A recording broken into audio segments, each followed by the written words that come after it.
اہل حق کی دشمنی جو ہے نا وہ آتی ان وڈیروں کے دل میں ہے، نکلواتے ان سے ہیں۔ جو عقیدہ پیر کا وہی عقیدہ اس کا ہے جی۔ ایک فرعون جو ہے پورے مصر کے عقیدے کو ہینگ کر کے کھڑا ہوا ہے، پورے مصر کے عقیدے کو۔ میں کہ نہ، عقیدہ جو ہے نا، میرا جسم تیرا غلام ضرور ہے لیکن میرا دل جو ہے نا وہ تیرا غلام نہیں ہے، وہ مالک حقیقی کا غلام ہے۔ عقیدہ وہی ہوگا جو مجھے میرا مالک دے گا۔ تو عثمان غنی رضی اللہ تعالیٰ عنہ کا دنیا سے جانا بھی بڑا افسوسناک ہے، بڑا دکھ والا ہے، اور حضرت عثمان غنی رضی اللہ تعالیٰ عنہ کا اسلام میں آنا بھی بڑی تکلیفیں لے کے آیا ہے۔ کئی جو ہیں وہ آستانے ہیں، انہوں نے بھی جناب یہ دھونس جما رکھا ہے کہ ہماری مرضی کے بغیر جو ہے کوئی بندہ قرآن کی بات بھی نہیں کر سکتا۔ اللہ تبارک و تعالیٰ نے صرف اس لیے ان سے اللہ تعالیٰ کہلوائے گا تاکہ مزید ان کی ذلت و رسوائی جو ہے وہ آشکار ہو جائے، مزید جو ہے وہ رسوا ہو جائیں، انہیں پتہ چل جائے بھائی ہم جن کے پیچھے لگے رہے تھے ان کا حال تو یہ تھا۔ آقا علیہ السلام نے ارشاد فرمایا کہ جب تک کوئی ایک بندہ بھی اللہ کہنے والا ہے نا تب تک یہ دنیا کو کچھ نہیں ہوتا۔ سورہ ابراہیم آیت نمبر 21۔ اعوذ باللہ من الشیطان الرجیم، بسم اللہ الرحمن الرحیم۔ وبرزوا لله جميعا فقال الضعفاء للذين استكبروا إنا كنا لكم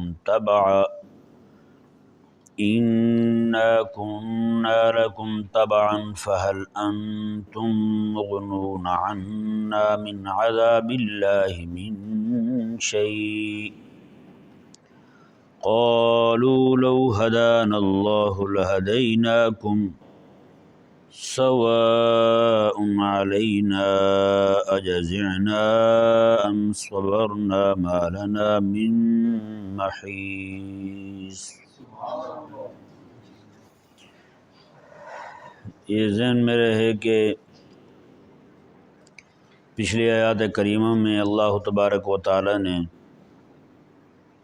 حضرات انبیاء کرام علیہ السلام کی دعوتی جد و جہد، دعوت توحید کو بیان فرمایا، جاءتہم رسلہم بالبینات سے، فردوا ایدیہم سے ان کی قوم کا رد عمل بیان فرمایا، پھر آگے ان کے اشکالات جو مشرکین کے تھے وہ حضرات انبیاء کرام علیہ السلام کے سامنے کرتے تھے ان کو بیان فرمایا۔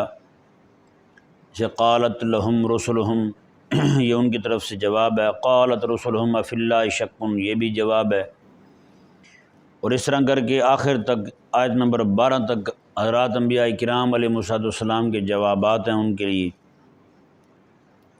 اور پھر آگے سے ان کا رد عمل ان کی قوم کا۔ انہوں نے کہا کہ لرسلہم لنخرجنکم من ارضنا، ہم تمہیں اپنی زمین سے نکال دیں گے۔ پھر اللہ تعالیٰ نے ان کے لیے جہنم کی وعید سنائی، پھر ان کے اعمال کا بیکار ہونا سنایا۔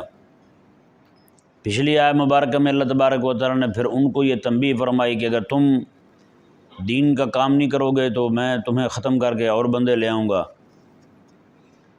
اس آیت مبارکہ میں دنیا کا معاملہ بالکل ختم ہو چکا، اب جو ہے وہ آخرت آ چکی ہے، یعنی آخرت کی اسٹیج جو ہے وہ لوگوں کے سامنے لائی جا رہی ہے کہ وہ ہمیشہ جو بڑے لوگ ہوتے ہیں نا، جن کے پاس پیسہ ہوتا ہے، دین دشمنی کرتے ہیں وہ، لیکن وہ بیک پہ رہ کے کرتے ہیں، وہ آگے نہیں آتے۔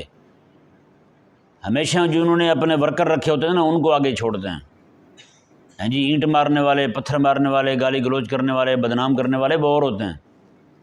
جیسے آج کل دیکھیں جتنا بھی سوشل میڈیا پہ طوفان بپا ہے تحریکوں کی طرف سے، وہ تحریکوں کے وڈیرے تھوڑی کرتے ہیں جی، وہ تو انہوں نے جو نیچے ورکر رکھے ہوئے ہیں وہ کرتے ہیں، اور نیچے والے لوگ جو ہیں ہمیشہ سے، یہ آج سے نہیں چل رہا، یہ شروع دن سے چل رہا ہے۔ اہل حق کی دشمنی جو ہے نا وہ آتی ان وڈیروں کے دل میں ہے، نکلواتے ان سے ہیں۔ یہ جو کمی کموڑے ہوتے ہیں نا یہ آگے بڑھ کے کرتے ہیں اس طرح کے کام۔ یہ ذلت و رسوائی اور لعنت جو ہے نا، جسے ہماری زبان میں کھلا پولا کہتے ہیں، لتر پولا کہتے ہیں، یہ برداشت کرنے کے لیے آگے یہ ہوتے ہیں۔ اور معاملہ یہ ہوتا ہے کہ ان لوگوں کو نہ تو اپنی رائے کی آزادی کا حق حاصل ہوتا ہے، اپنی مرضی سے رائے نہیں دے سکتے، نہ عقیدے کی آزادی کا حق ہوتا ہے ان کو۔ جیسے مثال کے طور پر جتنے بھی اس وقت، اور یہ غلامی جو ہے نا وہ دو طرح سے ہوتی ہے، یہ غلامی جو ہوتی ہے نا وہ دو طرح سے ہوتی ہے۔ ایک ہوتی ہے کہ جس طرح یہ آج کل وڈیرے ہیں، جگیردارانہ نظام ہے، ان کے غلام بنے ہوئے لوگ، ان کی مرضی کے بغیر جو ہے نا اپنے عقیدے کا اظہار کر سکتے ہیں، نہ اپنے رائے کا اظہار کر سکتے ہیں، اور اس طرح کر کے ایک مذہبی جگیرداری ہے، مذہب کے نام پر ہیں وہ بھی رساگیر، ہاں وہ ان کا دین کے ساتھ کوئی تعلق نہیں ہے، ہیں وہ بھی رساگیر، لیکن وہ انہوں نے بھی لوگوں کو ایسا جکڑ رکھا ہے، ان کے دماغوں کو معاف کر رکھا ہے چار پیسوں کی خاطر، دعاؤں کی خاطر، جی ان کو ہلنے نہیں دیتے، جو عقیدہ پیر کا وہی عقیدہ اس کا، اور ایک ہی رات کے اندر لاکھوں لوگوں کے عقیدے بدل جائیں گے۔ یعنی سویرے کے وقت پیر جو ہے وہ حضرت امیر معاویہ رضی اللہ تعالیٰ عنہ کو اچھا مانتا تھا تو لاکھوں مرید بھی اچھا مانتے تھے، شام ہوئی پیر کا عقیدہ بدلا تو لاکھوں مریدوں کا بھی بدل گیا۔ یہ ہے عقیدے کی غلامی، اور سب سے بدتر جو ہے نا غلامی وہ عقیدے کی غلامی ہے، کہ بندہ جو ہے وہ کسی کے پیچھے لگ کے کفر اپنا لے، کسی کے پیچھے لگ کے۔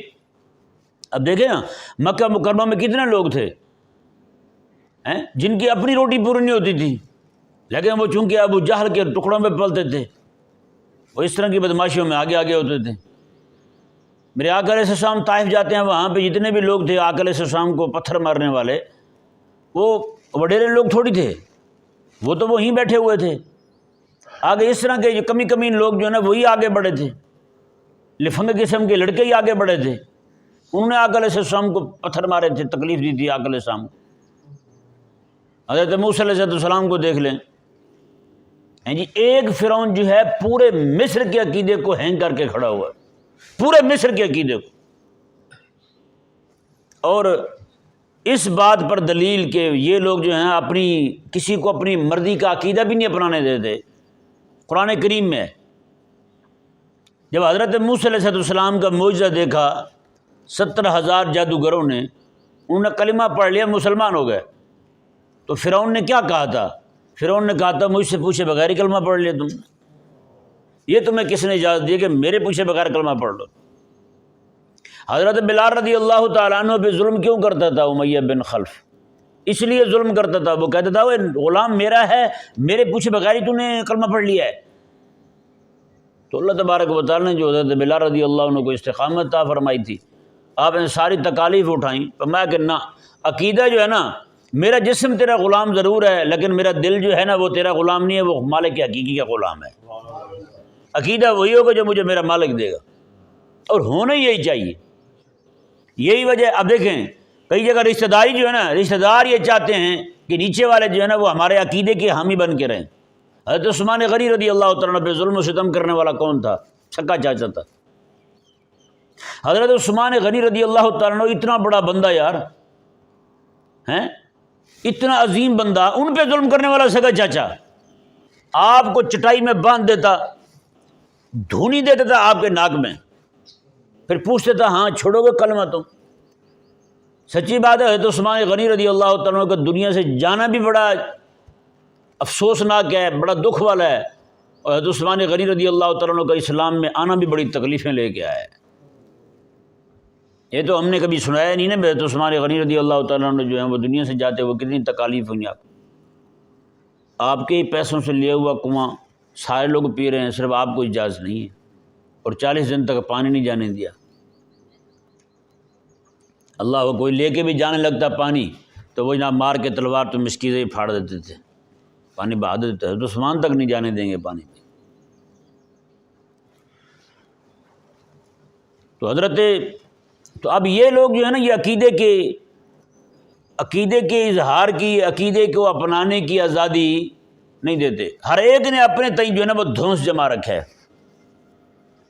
جیسے آج کل کئی جو ہیں وہ آستانے ہیں، انہوں نے بھی جناب یہ دھونس جما رکھا ہے کہ ہماری مرضی کے بغیر جو ہے کوئی بندہ قرآن کی بات بھی نہیں کر سکتا، ہماری مرضی کی۔ ایک جگہ ہم نے قرآن پاک کی تفسیر تباہ کروائی، تفسیر ناموس رسالت، یہاں نہیں کسی اور جگہ، تو وہاں سے ایک بڑا اس طرح کا بندہ جو نا وہ اکھڑ پڑا، اس نے کہا ہم سے اجازت نہیں لی اور تفسیر چھاپ دی ہے آپ نے۔ یہ قرآن کی تفسیر ہے نا، قرآن کا پیغام ہے نا، تو قرآن کا پیغام پہنچانے کے لیے وہ آپ سے اجازت کی ضرورت تھی۔ میں نے کہا شکر ہے یہ ابو جہل رسول اللہ علیہ السلام کے زمانے میں نہیں تھا، ورنہ اس نے کہنا تھا جی مجھ سے پوچھے بغیر ہی آپ نے اقرا بسم ربک الذی پڑھ دیا ہے۔ کیا جہالت ہے یار۔ ویسے سچی بات ہے انہی دو طبقوں نے پکڑ کے دھاندلی مچائی ہوئی ہے، جگیردارانہ نظام نے، مذہبی جگیردار اور دنیاوی جگیردار، یہ دونوں کسی کو جناب نہ رائے کی آزادی کا حق دیتے ہیں نہ عقیدے کی آزادی کا حق دیتے ہیں، اور انہوں نے پکڑ کے رکھا ہوا ہے لوگوں کو۔ آج یہاں کو بندہ اپنے عقیدے کا اظہار کر دے جو حق بھی ہو، شام سے پہلے جناب ملیہ میٹ کر دیں گے اس کو، وہ جناب اس کی خدمات پہ پانی پھیر دیں گے۔ ہاں جی وہ ہماری بزرگوں کی رائے کے خلاف ہے نا، بھائی تیرے بزرگ کی رائے کے خلاف ہے تو کیا ہوا، قرآن کے تو موافق ہے، قرآن کے خلاف تو نہیں ہے۔ قرآن کے خلاف ہو، حدیث کے خلاف ہو، اسلاف کے خلاف ہو تو بتاؤ، جب ان کے خلاف نہیں ہے تو پھر تیرے کو کیا الجھن ہوئی ہے بھائی تو اس طرح کی باتیں کر۔ تو یہ سچی کہہ رہا ہوں، جس طرح میں نے پہلے بھی آپ کو مثال دی تھی، ایک یہاں پہ حکمران رہا ہے بندہ، آج کل وہ محفوظ مقام پہ ہے، اس نے صحابہ کرام کے بارے میں بات کر دی تھی، ایک بڑی سخت اور گستاخی والی بات تھی۔ سچی بات ہے اس نے سویرے سویرے بات کی، شام تک اس کے جتنے ورکر تھے سارے وہی بات کر رہے تھے، سارے کہہ رہے تھے ٹھیک ہے بھائی۔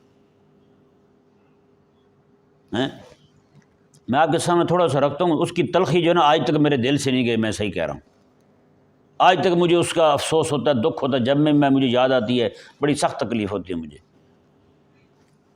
ایک بندہ اسی دن جب اس نے یہ بکواس کی تو شام کے وقت میرے پاس ایک بندہ آیا، مجھے کہنے لگا جی ہاں بھی بتائیں رسول اللہ علیہ السلام نے صحابہ کرام علیہ مردوان کو وہاں کھڑا کیا تھا تو وہ نیچے کیوں آئے تھے؟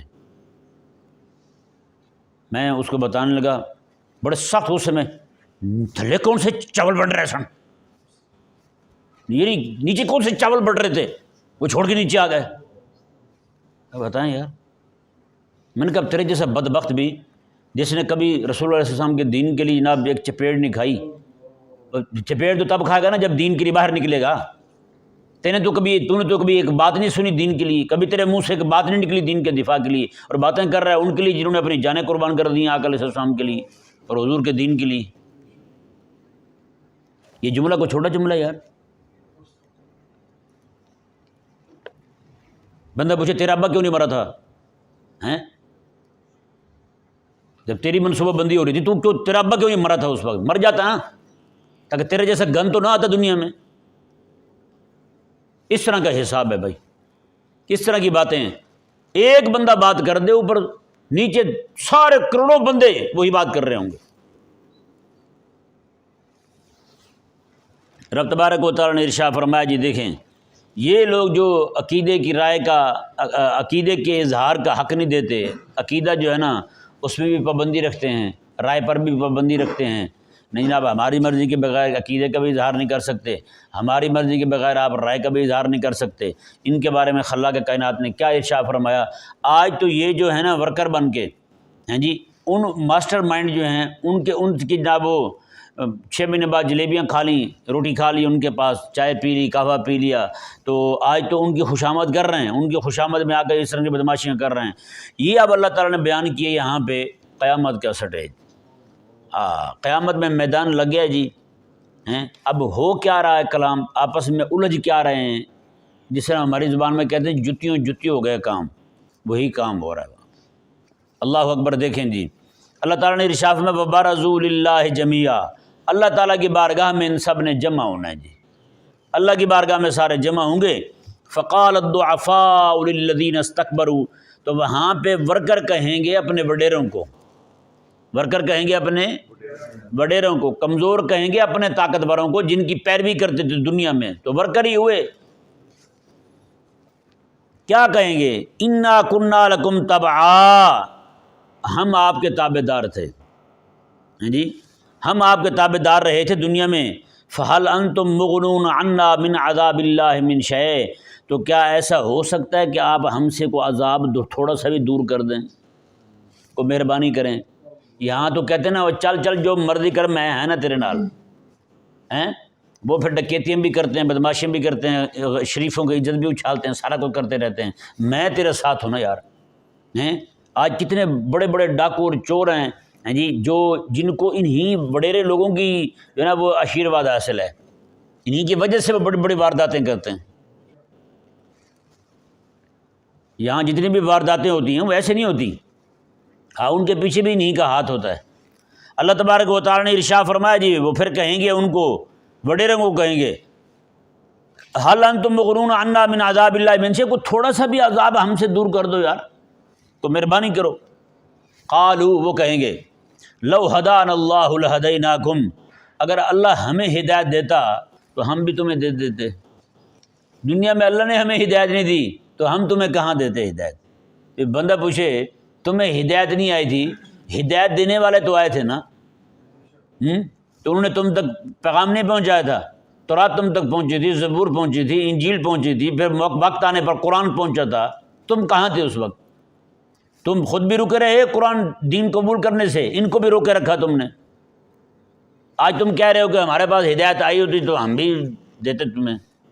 اور ایسا دور ہی کون سا رہا ہے جس دور میں اللہ تبارک و تعالیٰ نے ہدایت دینے کا سامان نہ کیا ہو؟ اللہ اکبر کبیرہ۔ اللہ تعالیٰ نے ارشاد فرمایا جی دیکھیں، فَهَلْ أَنْتُمْ مُغْنُونَ، ہاں قَالُوا لَوْ هَدَانَ اللَّهُ لَهَدَيْنَاكُمْ، اب وہ صبر کی تلقین کریں گے، کیا کہیں گے جی؟ سواؤن، یہ ذہن میں رہے، سوا جو ہے نا یہ تسویہ کے لیے، عام تسویہ کے لیے، وہ کہیں گے جی علینا جزعنا ہم صبرنا، اب ہمارے لیے برابر ہے جی، ہم چیخیں چلائیں، جزا فضا کریں، یا پھر صبر سے بیٹھے رہیں، ہم صبرنا، اس کے علاوہ کوئی راستہ نہیں ہے۔ یعنی ورکر جو ہیں وہ سمجھ رہے ہوں گے کہ جس طرح یہ دنیا میں کوئی کر لیتے تھے یہاں بھی کچھ کر لیں گے۔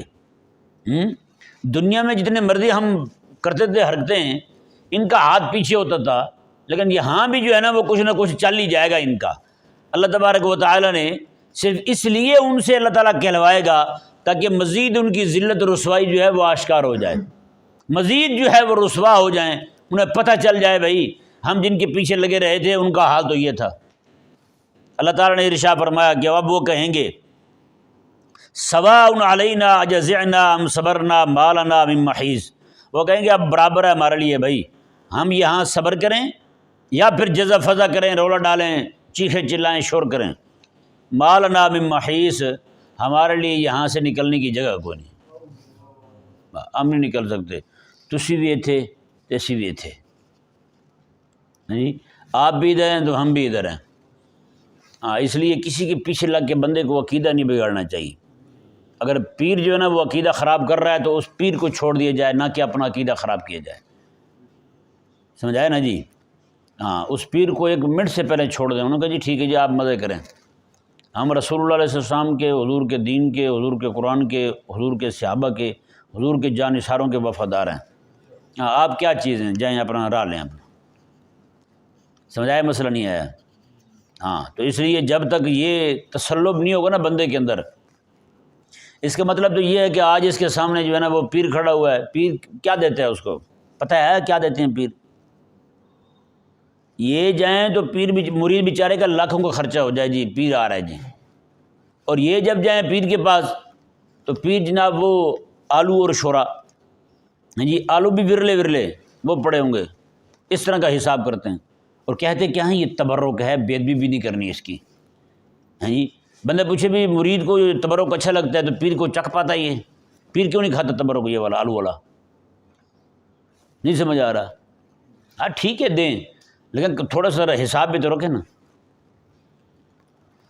اللہ اکبر کبیرہ۔ اور مرید جو ہے نا بیچارہ وہ انہی باتوں پہ خوش رہتا ہے، جیسے وہ کہتے ہیں نا ایک پیر صاحب تھے تو انہوں نے اپنے بیٹے کی شادی کی، وہ جتنے بھی کام کرنے والے تھے ان کو کہا ہاں جی آپ کیا لیں گے، آپ کیا لیں گے؟ وہ ایک ایک سے یہ پوچھ رہے تھے جی ہاں جی آپ کے لیے دعا کر دوں یا آپ پیسے لوگے؟ ہیں آپ کے لیے دعا کر دوں یا آپ پیسے لوگے؟ نائی آگے بڑھا، اس نے کہا جی حضور دعا ہی کر دیں میرے لیے۔ پیر صاحب نے دعا کر دی، نائی راضی ہو گیا۔ موچی آگے بڑھا، اس نے کہا جی آپ کے لیے دعا کروں یا پیسے دوں آپ کو؟ انہوں نے کہا حضور دعا کر دیں۔ میراثی آگے بڑھا، میراثی کہنے لگا سرکار آپ اس طرح کریں، آپ دینا کتنے چاہتے ہیں پیسے؟ انہوں نے کہا جی 1000 روپیہ۔ انہوں نے کہا آپ اس طرح کریں 500 کی دعا دے دیں اور 500 روپے مجھے نقد دے دیں۔ پیر صاحب نے دعا کی، دعا کرنے کے بعد پیر صاحب فرمانے لگے اوئے نکمیاں میں تیرے لیے دعا اضافی کر بیٹھا ہوں، ہیں جی دعا تیرے لیے 1500 کی ہو گئی ہے، 500 چھوڑتا ہوں تو پیچھے 1000 روپے سیدھا ہو گیا تیری طرف۔ نہیں وہ نائی بیچارہ 500 روپے دے کے جان چھڑا کے آیا وہاں سے، ہیں تو یہ تو حساب ہوتا ہے بھائی۔ بہرحال یہ میں نہیں کہہ رہا سارے اسی طرح ہیں، اہل حق بھی بیٹھے ہوئے ہیں جن کی جیب جو ہے نا وہ صرف دینے والی ہے، لینے والی نہیں ہے، جی سمجھ آیا؟ ہاں وہ بھی ہیں، کیونکہ دنیا کا نظام چل رہا ہے، وہ ہیں تو چل رہا ہے۔ آقا علیہ السلام نے ارشاد فرمایا کہ جب تک کوئی ایک بندہ بھی اللہ کہنے والا ہے نا تب تک یہ دنیا کو کچھ نہیں ہوتا۔ حضور فرماتے قیامت نہیں آئے گی، حضور فرماتے قیامت نہیں آئے گی جب تک کوئی ایک بندہ بھی اللہ کہنے والا ہے، مطلب یہ اللہ اس طرح کہنا جس طرح یہ کہنا چاہیے، وہ یہ صوفیائی جانتے ہیں، اہل حق کی جانتے ہیں۔ اللہ تبارک و تعالی سمجھنے کی توفیق عطا فرمائے۔